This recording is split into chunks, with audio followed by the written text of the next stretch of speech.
So I am going to be talking about the transcription software I've been using. I wanted to give a little bit of a history to understand how advantageous it is to use this software. When I was a graduate student, we had still, the manual, type of transcribing machines with cassettes and the pedal. And I remember that, my PhD advisor used to tell me that it would take almost 10 hours per hour, especially if you're dealing with a kind of a world language, foreign language, or however you want to call it. And so it's not your native language.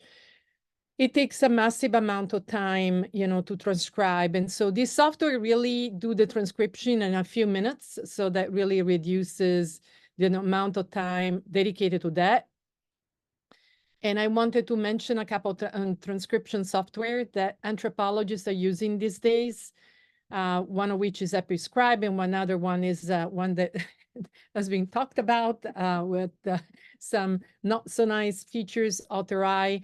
But I am going to be talking about HappyScribe. So that was what I found also that was recommended on some blogs on qualitative research within anthropology. And I have to say, it is an amazing software. It is a little pricey. I tried in preparation for this to use the free service, and they give like 10 minutes for free. And everything that I had was above 10 minutes, so I wasn't very successful. I have to yet see how, while it works, but it can be used also for just a month. And or the annual program for people who are committed researchers who have the fundings to is around the one that we have is the Pro, which amounts to $200 approximately per year. Anyway, it is an investment, but is a valuable one. And here I kind of try to detail how to use it, with your Google account, choose an account, you sign up, you go here, you start, you subscribe, you pay, you connect everything. I prefer to do it my own email, but you can also connect it to your Google account. And so you have to remember your own Google account password at some point, which might be a new challenge. And this is the free account. I wanted to show how the free account, looks like. And in any event, then I'm going to take, just mentioning again, that is only the free account allows for 10 minutes. And my own account is for 300 minutes per month. I have loved this, and it is the Pro, as I mentioned, and it does have, a cost. And I'm wondering what perhaps we could envision that UNF does to enable perhaps some of this, transcription software and make them available, right, to students within classes, for instance, on methods. So that's something that perhaps could be explored. So when I'm going to show you my account, but for a second, I wanted to show kind of quickly what you can do is you can create, create is the button, the blue button on the top right of your screen that you'll have to hit to upload, whatever you want to be working with. And you can select as to whether you want to create transcripts, subtitles if you're working with films. You can translate already your subtitles, and I haven't explored yet this import subtitles business, but it shows a great flexibility there.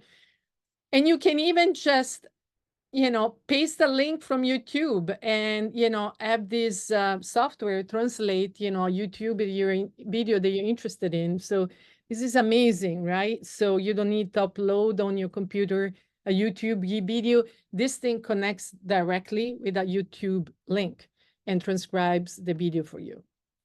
So I'm going to go to my account now. So I'm going to do a stop share because I think it didn't do things properly here, but share screen.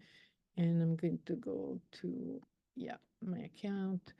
So that's where you see, this is like a demo, like I've uploaded this file and has been transcribed in a few minutes by HappyScribe. And there is quite a bit of flexibility Like I can change the names of the speaker. I can over here and edit and call it, I don't know, Jim, is speaking or something. And so, it just shows the flexibility of this software. And, you can scroll and, just beautifully done. And when the software encounters some problems, it shows in red. Right now is trying to edit it, right? Because Grammarly wants to edit. It doesn't like the way these people talked. But typically, when it's red, you go there, you listen to the recording and you make the changes. Now, just since I have used it, which is a few months, the software has become so much better today. Yesterday evening, I uploaded recording from a TRC session in Mali, and people speaking French in the West African variant, and the transcription quality was amazing. So I was like, they were like just 2 or 3 errors. So within a few months, this thing has improved massively. And again, you can hover wherever in the text, and it will let you listen to the recording that pertains to that point in the cassette, in the recordings, in the audio. So it's pretty amazing. And I want to go back to my screen now. Stop share, go back to my screen. Yep. Where's my PowerPoint presentation? I have too many things open. Okay, here, share.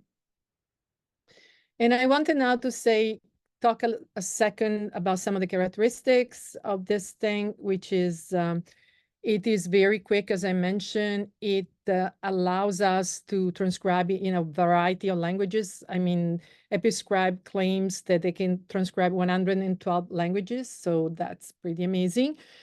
Again, in red are words that software could not fully recognize. You can edit the name of speakers, and then at the end, you can download the whole file in a variety of formats. I hear that you like PDF and words, but there are also other variants. Here is the kind of languages that this supports. I mean, it's mind-blowing. I might be able to do research in several languages just because, this tool allows that. These are just some of, including Galician, Macedonian, and Icelandic, which are not as widely spoken around the world. So, and this is my end, and I'm going to stop sharing this my presentation. Thank you very much. If there are any questions, I guess at the end I'll be to answer. So thank you. Thanks, Rosa. That's amazing. Rosa, on your HappyScribe portal, it said like a share option. So does it allow, where do you get to share? Like, what are the options? Oh, that's so beautiful that you asked me. Yeah, because that's something we're already sharing. So let me go there to my account. Just a second. Again, I should have closed more things. That's one of the things I need to learn how to do, is to close stuff. And where is my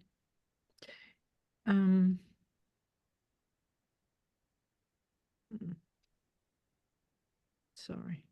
Yeah, but you have several working spots, and one of which is we are already sharing with Jessica and Jonathan. We are sharing some of the stuff. So let me go. I think is here. I can show you here. I go back right to my spot. This is my individual workplace. That's like just mine, but I'm sharing it with a colleague from Mali who has access to the same, kind of recordings. And here is our UNF workspace share with Jessica and Jonathan, where we have some interviews. So we can create several additional research spaces, you see, and share the stuff with your team. So the recordings. Do they have to have the same like account level, or can they have a free account and you have a subscription, like a, whichever one you have premium? Like, is it okay for your colleagues to have different subscriptions? I'm going to let Jessica answer to this question. Yeah. She did that for us. So I am, I was able to share with Dugu Kolo. I added his email and he got it. But Jessica did more complex. It's similar to sharing a Microsoft document where you can edit the level of access. So you could take a folder or a file from your own account and then click like share with, and you input an email address and then say giving them viewing or editing access. And then if they have their own free HappyScribe account, they can just log in and then see the shared files. So it's like stored on one person's account, but accessible by other accounts at different levels.